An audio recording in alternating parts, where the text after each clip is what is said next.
El juguete rabioso, de Roberto Art. A Ricardo Guiraldes. Todo aquel que pueda estar junto a usted sentirá la imperiosa necesidad de quererlo, y le agasajarán a usted, y, a falta de algo más hermoso, le ofrecerán palabras. Por eso, yo le dedico este libro. Capítulo primero. Los ladrones. Cuando tenía 14 años, me inició en los deleites y afanes de la literatura bandoleresca un viejo zapatero andaluz, que tenía su comercio de remendón junto a una ferretería de fachada verde y blanca, en el zaguán de una casa antigua en la calle Rivadavia entre Sudamérica y Bolivia. Decoraban el frente del cuchitril las policromas carátulas de los cuadernillos que narraban las aventuras de Montbars el pirata y de Güenonga el moicano. Nosotros, los muchachos, al salir de la escuela, nos deleitábamos observando los cromos que colgaban en la puerta, descoloridos por el sol. A veces entrábamos a comprarle medio paquete de cigarrillos barrilete, y el hombre renegaba de tener que dejar el banquillo para mercar con nosotros. Era cargado de espaldas, carizumido y barbudo, y por añadidura algo cojo. Una cojera extraña, el pie redondo, como el casco de una mula, con el talón vuelto hacia afuera. Cada vez que le veía, recordaba este proverbio que mi madre acostumbraba a decir: «Guárdate de los señalados de Dios». Solía echar algunos parrafitos conmigo, y en tanto escogía un descalabrado botín entre el revoltijo de hormas y rollos de cuero, me iniciaba, con amarguras de fracasado, en el conocimiento de los bandidos más famosos en las tierras de España, o me hacía la apología de un parroquiano rumboso a quien lustraba el calzado y que le favorecía con 20 centavos de propina. Como era codicioso, sonreía al evocar al cliente, y la sórdida sonrisa, que no acertaba a hincharle los carrillos, arrugábale el labio sobre sus negruzcos dientes. Cobróme simpatía a pesar de ser un cascarrabias, y por algunos 5 centavos de interés me alquilaba sus libros, adquiridos en largas suscripciones. Así, entregándome la historia de la vida de Diego Corrientes, decía: «Este, qué chaval, hijo, qué chaval. Era más lindo que una roza, y lo mataron los Miguelete». Temblaba de inflexiones broncas la voz del menestral. «Más lindo que una roza. Cier tener mala sombra». Recapacitaba luego. «Figúrate tú, daba al pobre lo que quitaba rico. Tenía mujer en todos los cortijos. Si era más lindo que una roza». En la mansarda, apestando con olores de engrudo y de cuero, su voz despertaba un ensueño con montes reverdecidos. En las quebradas había zambras gitanas. Todo un país montañero y rijoso aparecía ante mis ojos, llamado por la evocación. «Si era más lindo que una roza». Y el cojo desfogaba su tristeza reblandeciendo la suela a martillazos encima de una plancha de hierro que apoyaba en las rodillas. Después, encogiéndose de hombros, como si desechara una idea inoportuna, escupía por el colmillo a un rincón, afilando con movimientos rápidos la lesna en la piedra. Más tarde agregaba: «Verás tú qué parte más linda cuando llegues a doña Inesita y al ventorro del tío Pezuña». Y, observando que me llevaba el libro, me gritaba a modo de advertencia: «Cuidarlo, niño, que dineros cuesta». Y tornando a sus menesteres, inclinaba la cabeza cubierta hasta las orejas de una gorra color ratón, hurgaba con los dedos mugrientos de cola en una caja y, llenándose la boca de clavillos, continuaba haciendo con el martillo: «toc, toc, toc, toc».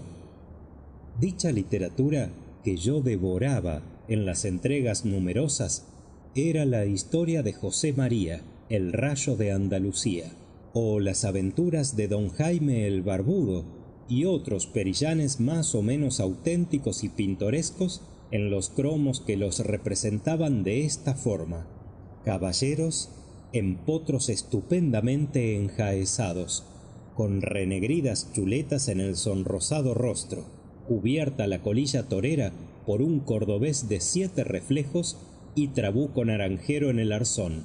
Por lo general ofrecían con magnánimo gesto una bolsa amarilla de dinero a una viuda con un infante en los brazos, detenida al pie de un altozano verde. Entonces yo soñaba en ser bandido y estrangular corregidores libidinosos, enderezaría entuertos, protegería a las viudas y me amarían singulares doncellas. De consiguiente, mi camarada en las aventuras de la primera edad fue Enrique Irsurbeta. Era este un pelafustán a quien siempre oí llamar por el edificante apodo de el falsificador. He aquí cómo se establece una reputación y cómo el prestigio secunda al principiante en el laudable arte de embaucar al prójimo.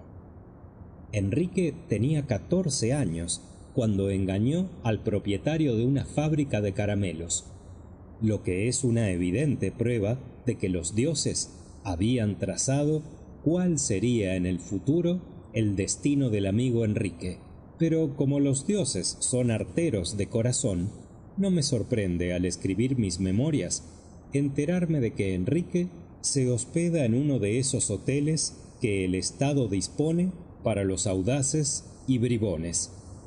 La verdad es esta: cierto fabricante, para estimular la venta de sus productos, inició un concurso con opción a premios destinados a aquellos que presentaran una colección de banderas de las cuales se encontraba un ejemplar en la envoltura interior de cada caramelo. Estribaba la dificultad, dado que escaseaba sobremanera, en hallar la bandera de Nicaragua. Estos certámenes absurdos, como se sabe, apasionan a los muchachos, que, cobijados por un interés común, computan todos los días el resultado de esos trabajos y la marcha de sus pacientes indagaciones. Entonces Enrique prometió a sus compañeros de barrio, ciertos aprendices de una carpintería y los hijos del tambero, que él falsificaría la bandera de Nicaragua siempre que uno de los lecheros se la facilitara.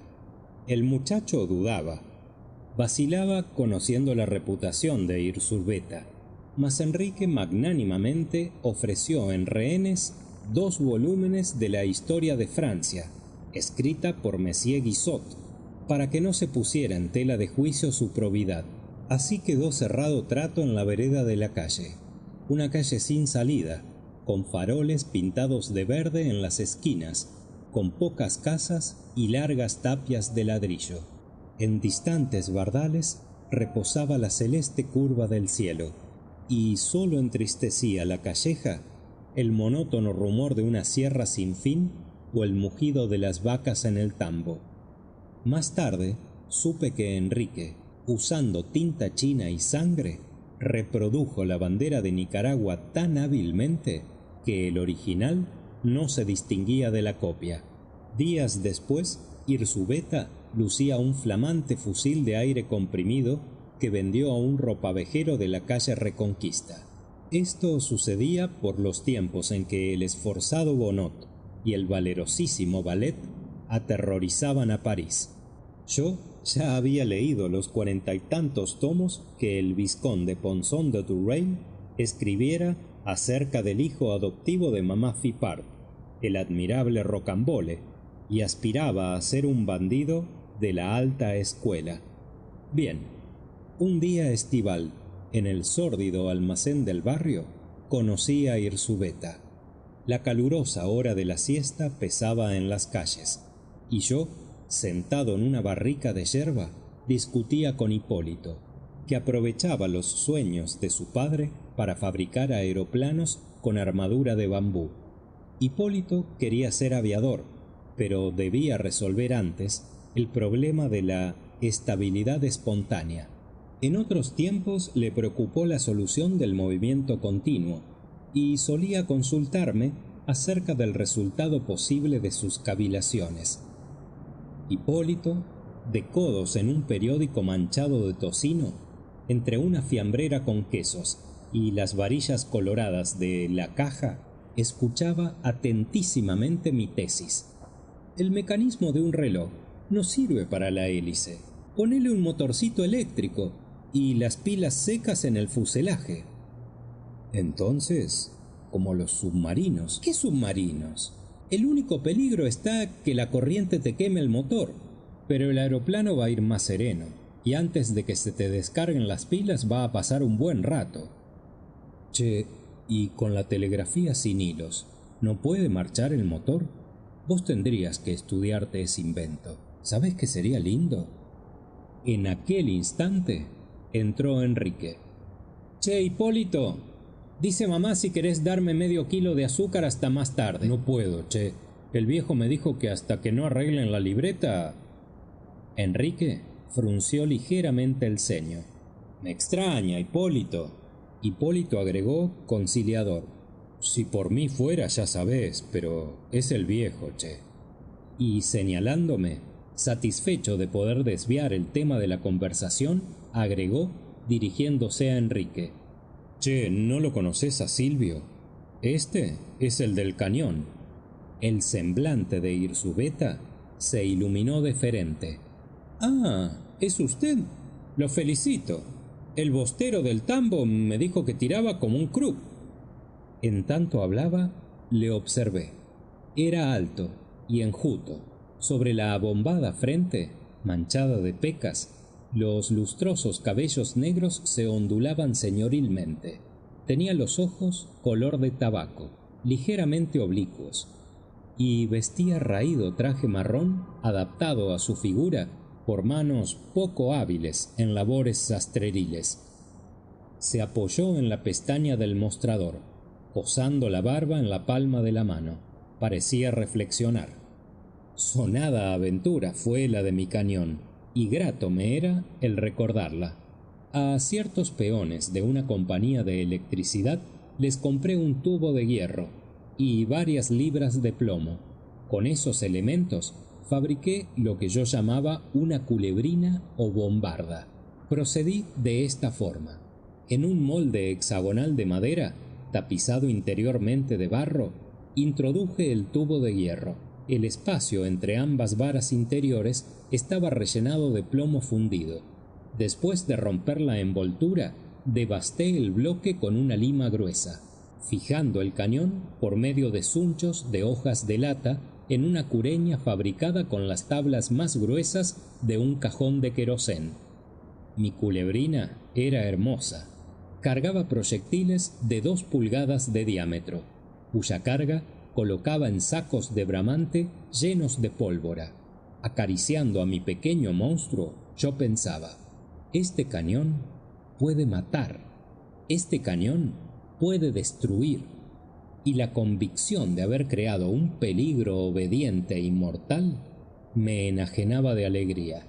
Admirados lo examinaron los muchachos de la vecindad, y ello les evidenció mi superioridad intelectual, que desde entonces prevaleció en las expediciones organizadas para ir a robar fruta o descubrir tesoros enterrados en los despoblados que estaban más allá del arroyo Maldonado, en la parroquia de San José de Flores.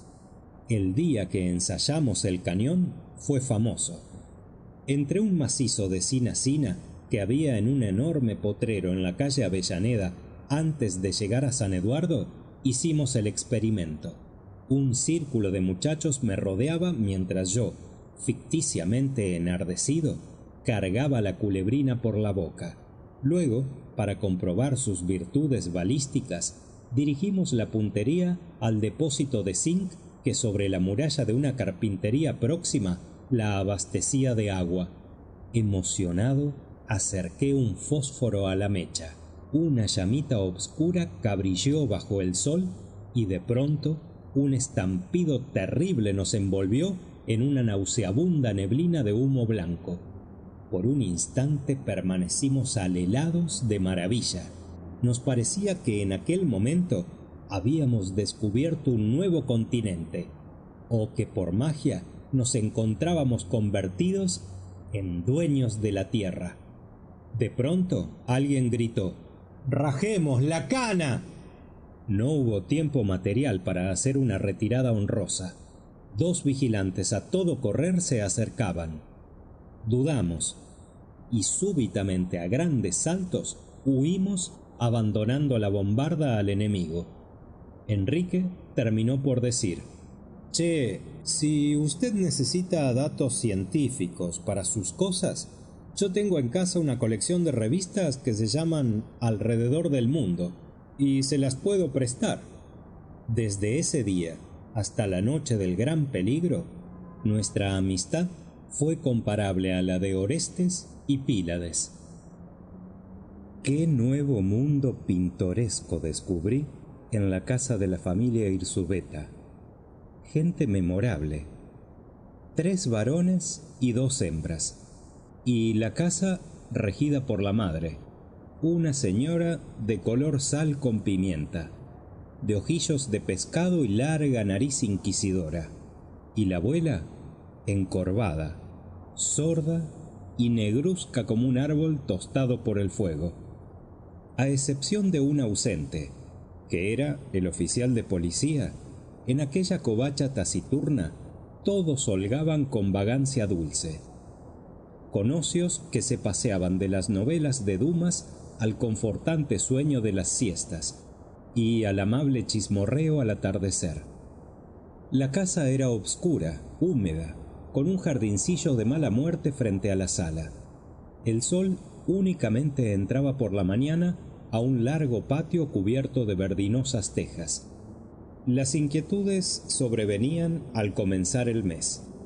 Se trataba entonces de disuadir a los acreedores, de engatusar a los gallegos de M, de calmar el coraje de la gente plebeya, que sin tacto ninguno vociferaba a la puerta cancel reclamando el pago de las mercaderías ingenuamente dadas a crédito. El propietario de la covacha era un alsaciano gordo, llamado Grenioulier. Reumático, setentón y neurasténico, terminó por acostumbrarse a la irregularidad de los Irzubeta, que le pagaban los alquileres de vez en cuando. En otros tiempos había tratado inútilmente de desalojarlos de la propiedad, pero los Irzubeta eran parientes de jueces rancios y otras gentes de la misma calaña del Partido Conservador, por cuya razón se sabían inamovibles. El alsaciano acabó por resignarse a la espera de un nuevo régimen político, y la florida desvergüenza de aquellos bigardones llegaba al extremo de enviar a Enrique a solicitar del propietario tarjetas de favor para entrar en el casino, donde el hombre tenía un hijo que desempeñaba el alto cargo de portero. Y qué sabrosísimos comentarios, qué cristianas reflexiones se podían escuchar de las comadres que en conciliábulo en la carnicería del barrio comentaban piadosamente la existencia de sus vecinos. Decía la madre de una niña feísima, refiriéndose a uno de los jóvenes Irzubeta, que en un arranque de rijosidad habíase mostrado obscenamente a la doncella. «Vea, señora, que yo no lo agarre, porque va a ser peor que si lo pisara un tren», decía la madre de Hipólito, mujer gorda, de rostro blanquísimo y siempre embarazada, tomando de un brazo al carnicero. «Le aconsejo, don Segundo, que no les fíe ni en broma. A nosotros nos tienen metido un clavo que no le digo nada». Pierda cuidado, rezongaba austeramente el hombre membrudo, esgrimiendo su enorme cuchillo en torno de un bofe. Y eran muy joviales los Irzubeta. Dígalo si no el panadero, que tuvo la audacia de indignarse por la morosidad de sus acreedores. Reñía el tal a la puerta con una de las niñas cuando quiso su mala suerte que lo escuchara el oficial inspector, casualmente de visita en la casa. Este, acostumbrado a dirimir toda cuestión a puntapiés, irritado por la insolencia que representaba el hecho de que el panadero quisiera cobrar lo que se le debía, expulsólo a puñetazos de la puerta. Eso no dejó de ser una saludable lección de crianza, y muchos prefirieron no cobrar. En fin, la vida encarada por aquella familia era más jocosa que un sainete bufo. Las doncellas mayores de 26 años y sin novio se deleitaban en Chateaubriand, languidecían en Lamartine y Cherbuliez. Esto les hacía abrigar la convicción de que formaban parte de una élite intelectual, y por eso designaban a la gente pobre con el adjetivo de chusma. Chusma llamaban al almacenero que pretendía cobrar sus habichuelas. Chusma a la tendera a quien habían sonsacado unos metros de puntilla. Chusma el carnicero que bramaba de coraje cuando por entre los postigos, a regañadientes, se le gritaba que el mes que viene sin falta se le pagaría. Los tres hermanos, cabelludos y flacos, pres de vagos, durante el día tomaban abundantes baños de sol y al oscurecer se trajeaban con el fin de ir a granjear amoríos entre las perdularias del arrabal. Las dos ancianas, beatas y gruñidoras, reñían a cada momento por bagatelas, o sentadas en rueda en la sala vetusta, con las hijas que espiaban tras los visillos, entretejían chismes, y como descendían de un oficial que militara en el ejército de Napoleón I, muchas veces, en la penumbra que idealizaba sus semblantes exangües, las escuché soñando en mitos imperialistas, evocando añejos esplendores de nobleza, en tanto que en la solitaria acera el farolero, con su pértiga coronada de una llama violeta, encendía el farol verde del gas. Como no disfrutaban de medios para mantener criada, y como ninguna sirvienta tampoco hubiera podido soportar los bríos faunescos de los tres golfos cabelludos y los malos humores de las quisquillosas doncellas y los caprichos de las brujas dentudas, Enrique era el imprescindible niño de los mandados, el correveidile necesario para el buen funcionamiento de aquella coja máquina económica, y tan acostumbrado estaba a pedir crédito que su descaro en este sentido era inaudito y ejemplar. En su elogio puede decirse que un bronce era más susceptible de vergüenza que su fino rostro. Las dilatadas horas libres, Irzubeta las entretenía dibujando, habilidad para la que no carecía de ingenio y delicadeza, lo que no deja de ser un buen argumento para comprobar que siempre han existido pelafustanes con aptitudes estéticas. Como yo no tenía nada que hacer, estaba frecuentemente en su casa, cosa que no agradaba a las dignas ancianas, de quienes no se me daba un ardite. De esta unión con Enrique, de las prolongadas conversaciones acerca de bandidos y latrocinios, nos nació una singular predisposición para ejecutar barrabasadas y un deseo infinito de inmortalizarnos con el nombre de delincuentes. Decíame Enrique, con motivo de una expulsión de apaches emigrados de Francia a Buenos Aires, y que Zoiza Reilly había reporteado, acompañando el artículo de elocuentes fotografías, el presidente de la República tiene 4 apaches que le cuidan las espaldas. Yo me reía. Déjate de macanear, cierto te digo. Y son así. Y abría los brazos como un crucificado para darme una idea de la capacidad torácica de los facinerosos de Marras. No recuerdo por medio de qué sutilezas y sin razones llegamos a convencernos de que robar era acción meritoria y bella. Pero sí sé que de mutuo acuerdo resolvimos organizar un club de ladrones, del que, por el momento, nosotros solos éramos afiliados. Más adelante veríamos, y para iniciarnos dignamente, decidimos comenzar nuestra carrera desvalijando las casas deshabitadas. Esto sucedía así.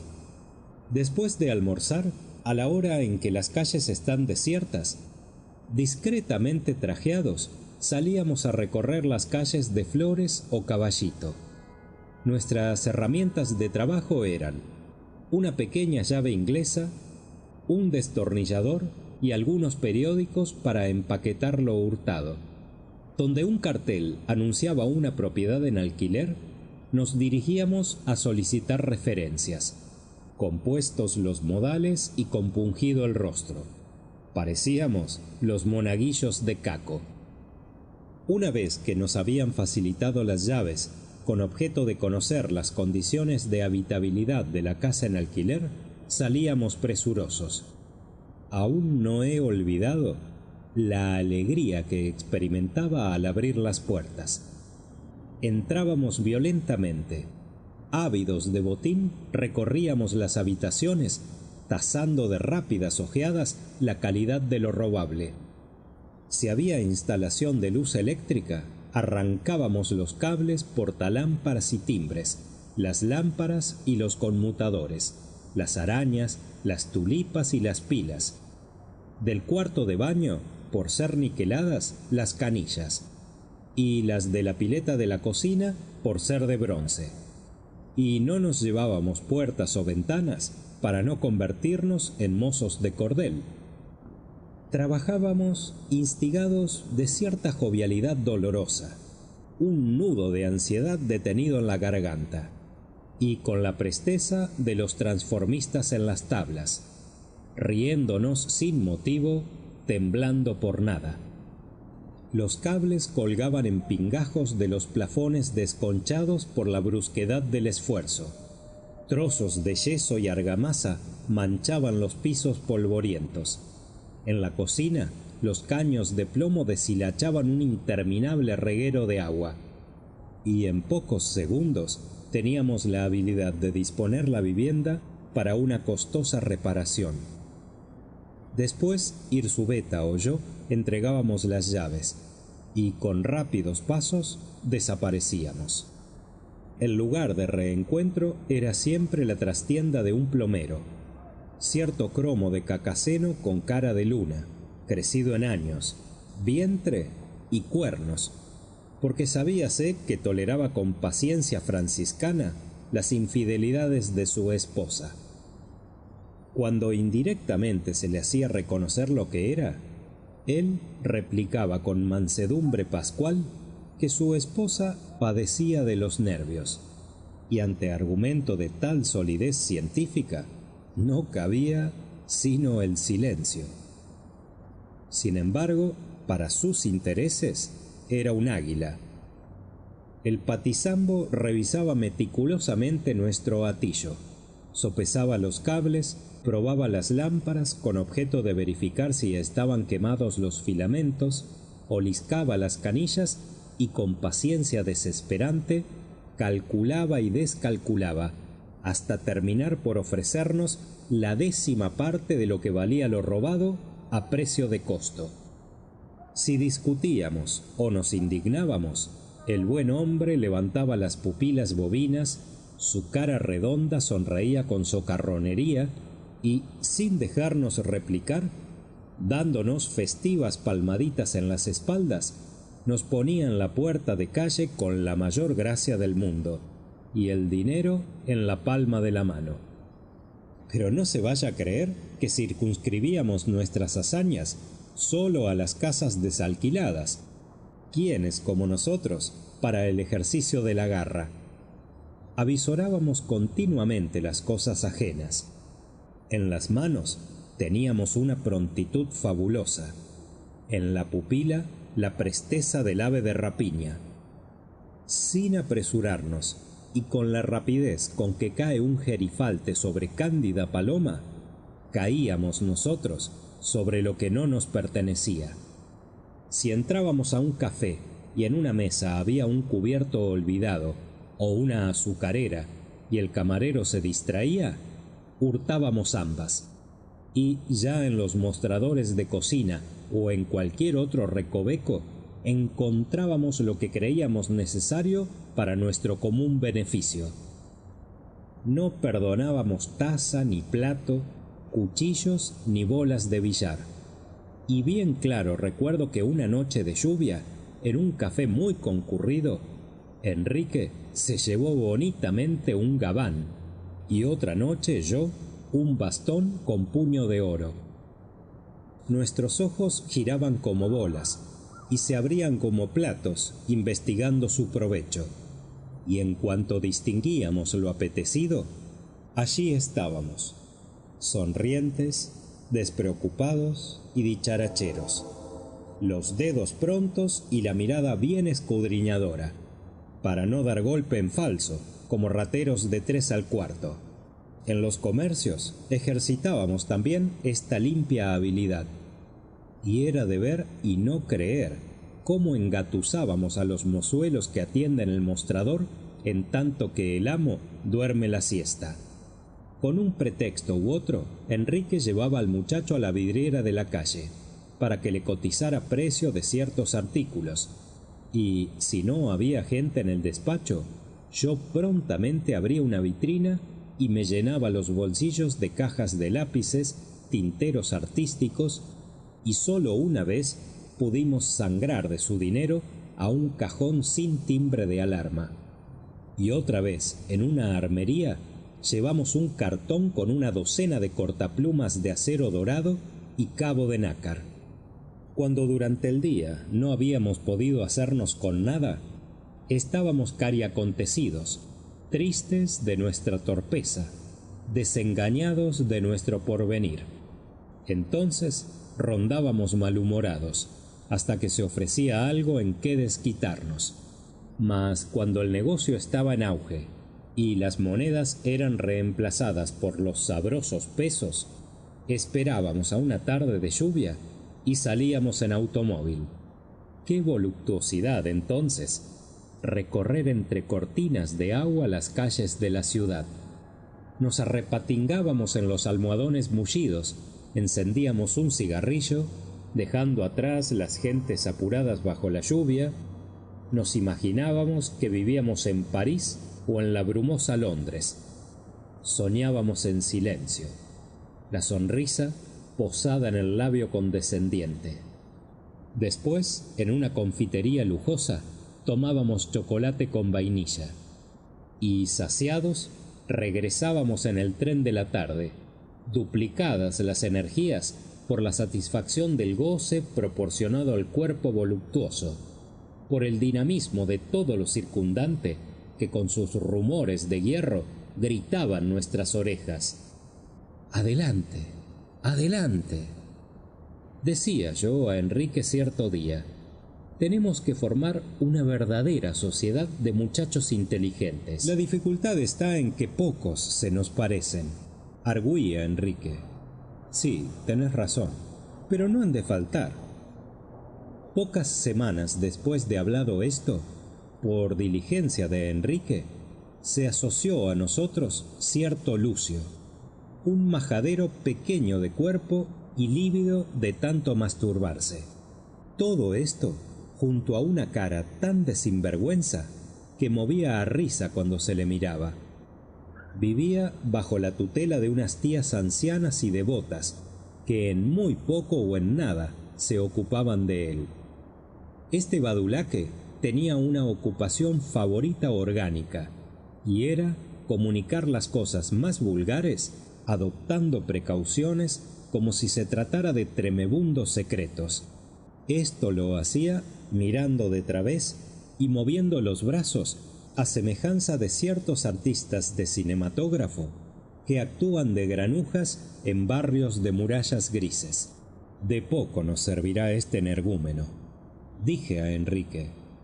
Mas, como aportaba el entusiasmo del neófito a la reciente cofradía, su decisión entusiasta, ratificada por un gesto rocambolesco, nos esperanzó.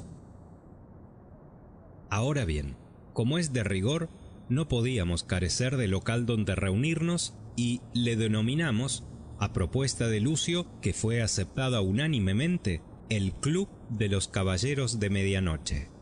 Dicho club estaba en los fondos de la casa de Enrique, frente a una letrineja de muros negruzcos y revoques desconchados, y consistía en una estrecha pieza de madera polvorienta y de cuyo techo de tablas pendían largas telas de araña. Arrojados por los rincones había montones de títeres inválidos y despintados, herencia de un titiritero fracasado, amigo de los Irzubeta. Cajas diversas con soldados de plomo atrozmente mutilados, hediondos bultos de ropa sucia y cajones atiborrados de revistas viejas y periódicos. La puerta del cuchitril se abría a un patio oscuro de ladrillos resquebrajados que en los días lluviosos rezumaban fango. «¿No hay nadie, che?» Enrique cerró el enclenque postigo por cuyos vidrios rotos se veían grandes rulos de nubes de estaño. «Están adentro charlando». Nos ubicamos lo más buenamente posible. Lucio ofreció cigarrillos egipcios, formidable novedad para nosotros, y con donaire encendió la cerilla en la suela de sus zapatos. Dijo después: «Vamos a leer el diario de sesiones». Para que nada faltara en el susodicho club, había también un diario de sesiones, en el que se consignaban los proyectos de los asociados, y también un sello rectangular que Enrique fabricó con un corcho y en el que se podía apreciar el emocionante espectáculo de un corazón perforado por 3 puñales. Dicho diario se llevaba por turno. El final de cada acta era firmado y cada rúbrica llevaba su sello correspondiente. Allí podían leerse cosas como estas: propuesta de Lucio. Para robar en el futuro sin necesidad de ganzúa, es conveniente sacar en cera virgen los modelos de las llaves de todas las casas que se visiten. Propuesta de Enrique. También se hará un plano de la casa en donde se saquen prueba de llaves. Dichos planos se archivarán con los documentos secretos de la orden y tendrán que mencionar todas las particularidades del edificio para mayor comodidad del que tenga que operar. Acuerdo general de la orden. Se nombra dibujante y falsificador del club al socio Enrique. Propuesta de Silvio. Para introducir nitroglicerina en un presidio, tómese un huevo, sáquesele la clara y la yema y por medio de una jeringa se le inyecta el explosivo. Si los ácidos de la nitroglicerina destruyen la cáscara del huevo, fabríquese con algodón pólvora una camiseta. Nadie sospechará que la inofensiva camiseta es una carga explosiva. Propuesta de Enrique. El club debe contar con una biblioteca de obras científicas para que sus cofrades puedan robar y matar de acuerdo a los más modernos procedimientos industriales. Además, después de pertenecer 3 meses al club, cada socio está obligado a tener una pistola Browning, guantes de goma y 100 gramos de cloroformo. El químico oficial del club será el socio Silvio. Propuesta de Lucio.